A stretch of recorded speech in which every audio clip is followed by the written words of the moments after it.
Eu vou falar então sobre o adolescente e suas relações familiares. Vou iniciar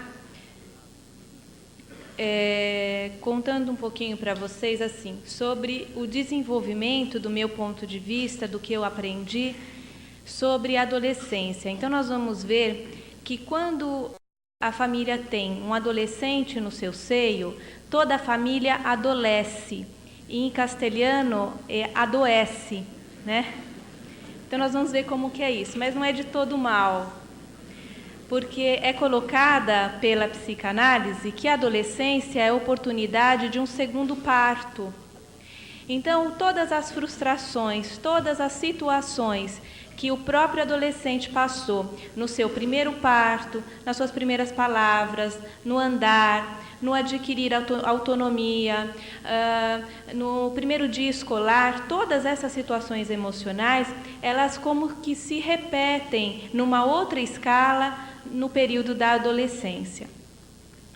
Didaticamente, a gente pode estar dividindo a adolescência, que é o período que compreende os 12, 13 anos até mais ou menos 17, 18 anos, isso em termos de desenvolvimento, mas nós sabemos, conhecemos adolescentes com 30 anos, adolescentes com 40 anos, não é?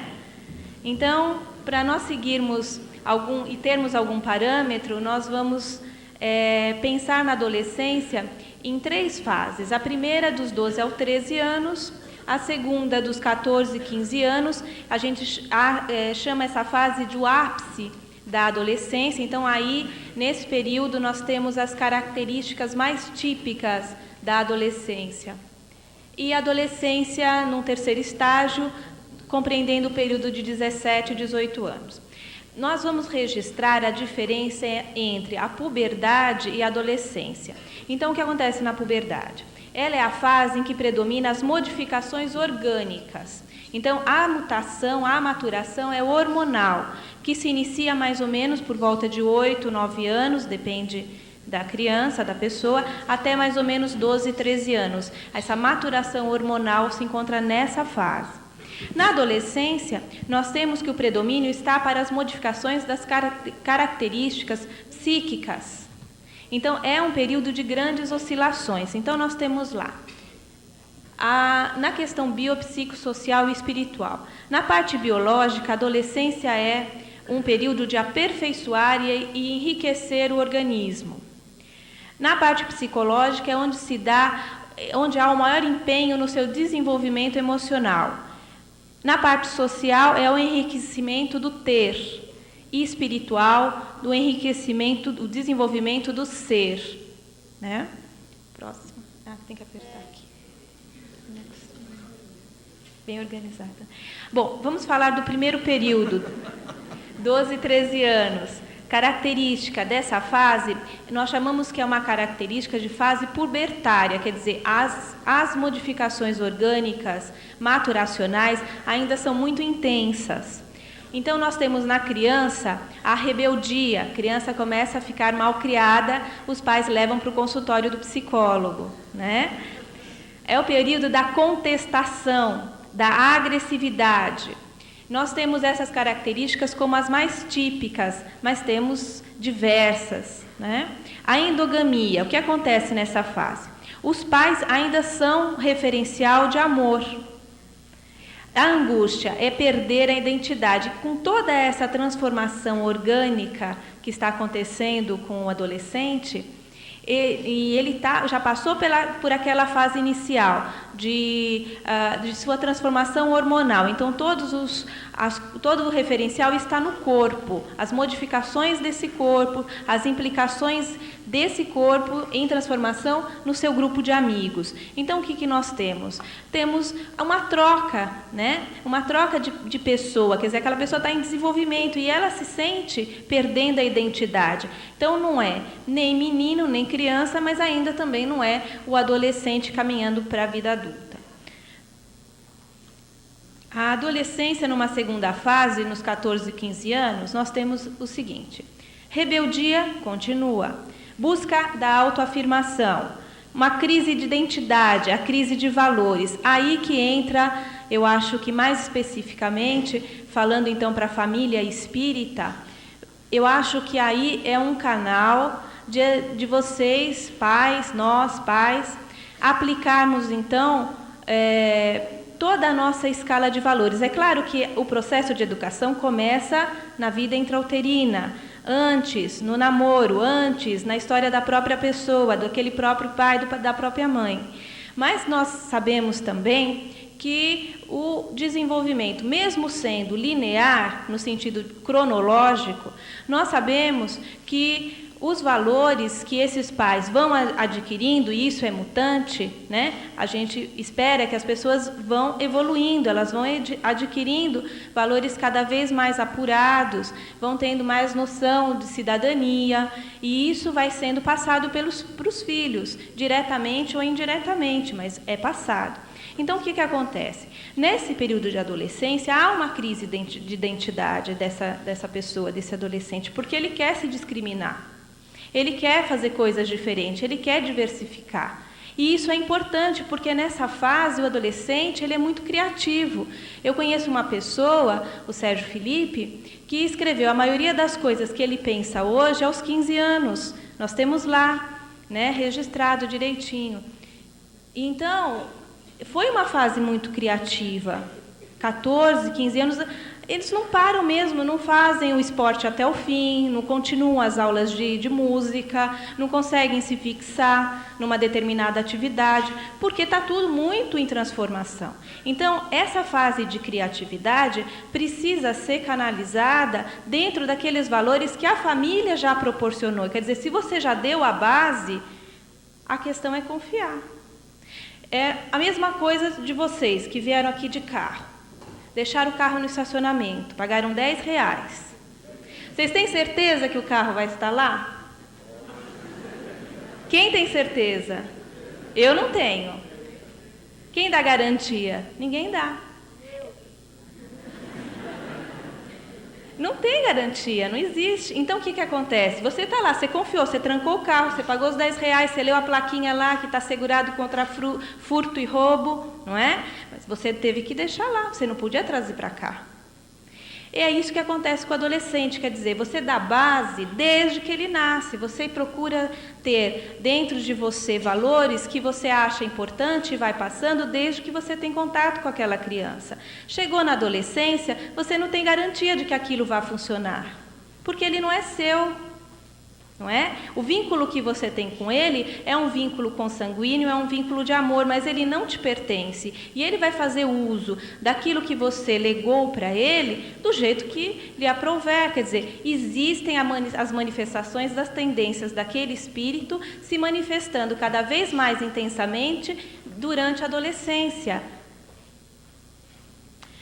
E aí, como que fica a família? A família tem uma crise de autoridade, porque os pais pensam que os valores que eles têm, que eles passaram, são os mais corretos. E eles vão, então, se defrontar com o adolescente. Eu acho que aí vem a questão da liberdade vigiada.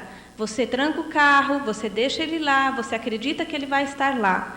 E você confia nisso, só que você também deixa uma margem de possibilidades daquilo não acontecer e você não vai se desesperar, você vai achar outras soluções. Então precisa sempre ter o que a gente chama de um período, de um espaço de flexibilidade na relação pai e filho.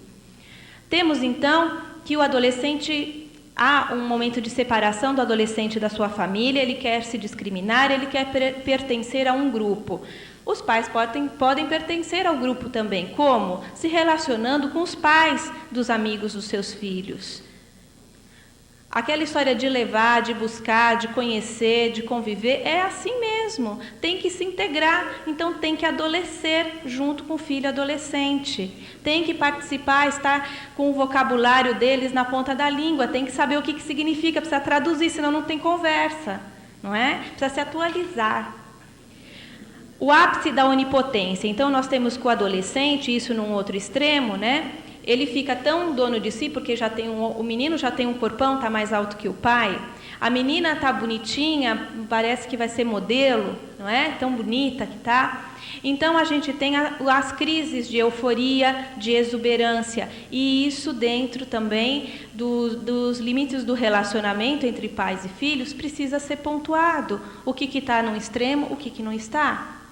Precisa ser dado para a criança, para o adolescente, o senso de realidade. Então, nessa fase também, o adolescente está mais competitivo. Isso é uma fase importante para o adolescente esportista. Mutação. Esportista é competitivo mesmo, quer ganhar, sabe os meios de fazer e faz. A mutação. O adolescente muda de roupa 3 vezes, 4 vezes ao dia. Quer dizer, ele quer mudar o externo, porque, na verdade, é o interno que está em ebulição e mutação. O exibicionismo também é uma das características. A exogamia, quer dizer, ele busca a companhia amorosa fora, o referencial já não é mais os pais, não são mais os pais, e não é seletivo. É uma das grandes preocupações, talvez a Alcione fale, na vida afetiva do adolescente a seguir. A retratação e afastamento dos pais. Há esse movimento, se retrata com os pais, mas se afasta deles. Então, há uma confusão de até que ponto eu posso me discriminar dos meus pais e ser aceito, até que ponto eu quero marcar, né, sem controle, a minha diferença. Na adolescência, na fase 3, que chamamos de fase 3, entre 17 e 18 anos, nós já vemos uma situação bastante diferenciada, quer dizer, há mais aceitação de limite, o adolescente elabora melhor a onipotência, ele já sabe que ele não pode tudo, que ele não é tudo e que ele tem que dar conta de responsabilidades. E há maior senso de realidade, pensar e agir.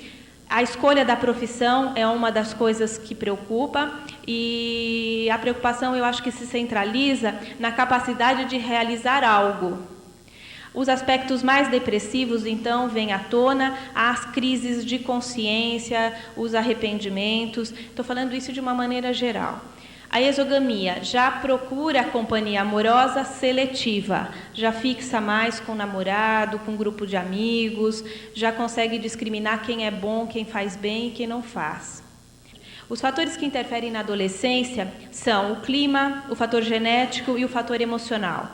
Há diferenças culturais, familiares e ambientais. Por exemplo, na zona rural é mais frequente o adolescente se casar mais cedo, porque ele tem um pedacinho de terra e interessa montar família. Na cidade é o contrário, o adolescente quer fazer faculdade, terminá-la, ter um emprego e depois interessa-se em montar a família. Por uma, então, interferência cultural e histórica, está havendo um retardamento em se entrar na maturidade. Então, os adolescentes de 30 a 40 anos. As responsabilidades familiares estão sendo assumidas mais tarde. Há notadamente uma inversão de valores, isto é, numa busca pelo prolongamento do princípio do prazer. Não quero montar família, não quero ter responsabilidade, eu tenho emprego, tenho dinheiro e eu não vou trocar isso por um punhado de filhos e uma esposa, ou um marido e várias barrigas. O que acontece? Isso impede que o indivíduo assuma a responsabilidade pelos seus atos. Então, na maturidade, a definição de maturidade é essa, é tomar posse de si mesmo e agir com responsabilidade. Pensar sobre a realidade, refletir sobre a realidade e agir diante dessa reflexão. Assumir a própria identidade e se desligar da identidade dos pais. Quem consegue fazer tudo isso já está na maturidade. É uma boa prova, um bom teste. A adolescência pode ser vista sob a ótica, então, de um segundo parto, como eu já comentei para vocês. Mas aí a gente vai falar, então, das perdas e dos ganhos, tanto da família quanto do adolescente, e passando por essa fase, passando pela adolescência. Então, para o adolescente, perda do corpo infantil, ganho, a diferenciação sexual corporal. Perda, pais da infância, imaginados como, fantasiados como poderosos, perfeitos. E o que os adolescentes ganham? Os pais reais e uma relação de amizade. Partem da endogamia, o amor pelos pais, tendo referência como referência os pais, para a exogamia, né? Uma companhia amorosa seletiva. Para a família, como fica? A família perde, então, a criança, né, subordinada, dependente, e ganha o filho adulto, independente, capaz de cuidar dos pais num futuro próximo. Perda da possibilidade de realizar-se através do seu filho, quer dizer, os pais muito narcísicos que veem no filho a possibilidade de realizar aquilo que eles não realizaram, perdem esse filho, porque o filho tomou rumos diferentes. Ele caminhou por outra via. E aí os pais então perdem o seu filho. Ele é o meu filho, eu esperava que ele fosse de tal ou qual maneira e ele não é.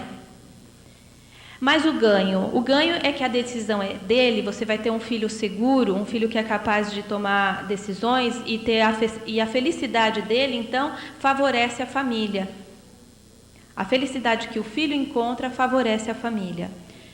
A família também perde a responsabilidade sobre o filho. Ela perde a simbiose, quer dizer, eu criei uma pessoa que agora pode caminhar pelas suas próprias pernas e ganha um filho com responsabilidade, colaborador, solidário. No relacionamento entre pais e filhos, a comunicação deve ser o fator mais complicado em se lidar, por isso que eu coloquei aí as formas de comunicação entre pais e filhos, da Maria Teresa Maldonado. Existe um livro falando sobre isso. Depois eu posso dar referência bibliográfica. Então, ela diz o seguinte, que quando do seu uso excessivo, os efeitos indesejáveis no relacionamento se baseiam nessas formas de comunicação. Dar ordens, ameaçar, dar lições de moral, dar sugestões. Essas sugestões, né, persuadindo, criticar e ofender, ridicularizar, enviar mensagens contraditórias. E as formas terapêuticas de comunicação que a autora propõe são reflexão de sentimentos, aprender a sintonizar. Inclusive o capítulo é bárbaro, ela não é espírita, é uma psicóloga, mas vocês lendo esse capítulo, vocês veem assim que é aquela preparação que a gente faz mesmo para uma prece, é muito, muito interessante, esse aprender a sintonizar com o mundo do adolescente, os pais sintonizando o mundo do adolescente. A autoexpressão, dizer para o filho aquilo que nós sentimos, então o diálogo como uma forma constante, a aprendizagem das consequências, então os filhos aprendendo com as consequências dos próprios atos, então há uma liberdade, há um limite, mas há toda uma expressão, todo um aprendizado dessas consequências. Colocar limites, o que pode e não pode, modificar o ambiente, diversificar a estimulação, dar oportunidade de fazer escolhas, modificar-se, agir mais do que falar. Eu acho que aí, né, casa direitinho com o que a gente vem lendo nas obras espíritas, quer dizer, os pais para terem bons filhos precisam ser bons pais, então precisam ser boas pessoas. O autoritarismo, as minhas necessidades, pais, a permissividade, as necessidades dos filhos, tendo uma resolução conjunta, as nossas necessidades, para que saibamos o que é de quem, precisamos conversar, precisamos nos relacionar, precisamos conviver. Precisa ir lá na natação ver a competição do filho. Precisa ir buscá-lo na casa do amigo e conversar um pouco com os pais. Precisa trazer os amigos para sua casa. Precisa se relacionar. O pai ou a mãe que trabalham e não tem tempo, quer dizer, tem tempo de ver a lição, tem tempo de ir numa reunião escolar, mas não tem tempo de conviver com aquela estrutura em desenvolvimento, não está se relacionando, não está se comunicando, então não está convivendo, então vai ter problemas.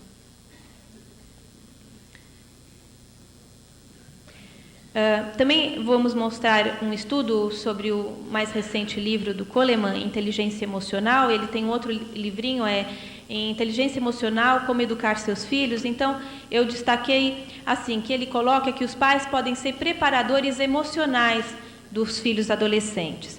Então, ele coloca 4 tópicos. Primeiro, aceite que a adolescência é a época em que os filhos se separam dos pais. Mostre respeito pelo seu adolescente. Proporcione uma comunidade a seu filho. Estimule o seu filho a decidir sozinho e continue a ser o seu preparador emocional. As grandes indagações, então, da adolescência continuam a ser: o que sou, por que existo, de onde vim, para onde eu vou.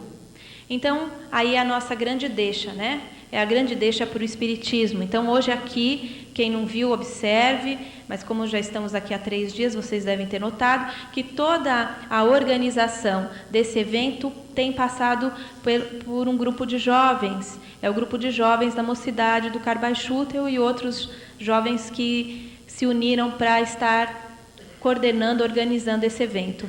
Lá atrás, por exemplo, tudo é organizado. Qualquer dúvida, eles te respondem, você às vezes nem precisa perguntar, eles já vêm, já te dão informação, você já chega, olha, é assim, você vai falar tal hora, você vai falar com tal pessoa. Quer dizer, é um trabalho tão maravilhoso que eu registro aqui o quanto o Espiritismo está na ponta, na crista da onda. Porque a gente vê que o trabalho, o estudo, então uma mocidade espírita estuda, trabalha, faz caridade, conhece as pessoas, se comunica, e os pais que porventura sejam espíritas também, ou que tenham um senso religioso e moral, porque muitas vezes o jovem vai procurar a religião por não encontrar respostas na formação de valores, na escala de valores que os pais oferecem, e eles vão até o centro espírita, e eles participam. Quer dizer, essa comunicação, essa postura do adolescente é muito sadia, porque eles estão aqui, eles estão trabalhando, eles estão conhecendo, eles estão colocando toda a sua criatividade para fora, canalizando a sua energia, porque é muita, e tendo um papel de responsabilidade, de destaque, né, diante deles mesmos. Então, eu coloco que o Espiritismo ele dá a orientação moral, religiosa e filosófica. Eu acho que outras religiões, se não fazem isso, deveriam fazer. Mas como eu conheço e convivo no meio espírita, eu acho que a explosão de criatividade, o espírito ávido de informação que tem esse adolescente e ansiando para canalizar toda essa energia numa nova jornada encarnatória, eu acho que o ambiente espírita é um dos mais salutares. Eu acho que os jovens devem conhecer a mocidade, participar, trabalhar. E eu acho que a gente tem que quebrar com alguns protocolos, tipo, o filho tem que ser um bom aluno na escola, ele tem que tirar notas boas, precisa ver se essa escola está adequada a esse adolescente, precisa ver se ele não está tendo uma capacidade muito maior de trabalhar, de criar, de conhecer coisas diferentes do que o protocolo da escola exige. Então, a gente precisa quebrar alguns tabus e precisa conversar com esse adolescente. Precisa acompanhá-lo, precisa conviver com ele, no mundo dele. Então, eu coloco ali que o jovem, ele não quer errar, ele quer reparar. Se ele encarnou de novo, né, pela milésima, pela centésima ou pela primeira vez, ele sempre quer acertar. E a família é o seu apoio. Ele pode buscar no grupo as inovações, ele pode, com as pessoas do grupo, conhecer outras coisas, o seu grupo particular de amigos, mas é na família que ele tem o porto seguro. E se ele não encontra, aí a coisa complica, mas ele vai procurar o porto seguro em casa. Até hoje, vocês podem me contestar ou confirmar, mas a gente busca até hoje o colinho da mamãe e do papai. Se foi bom, procura mesmo. Muito obrigada.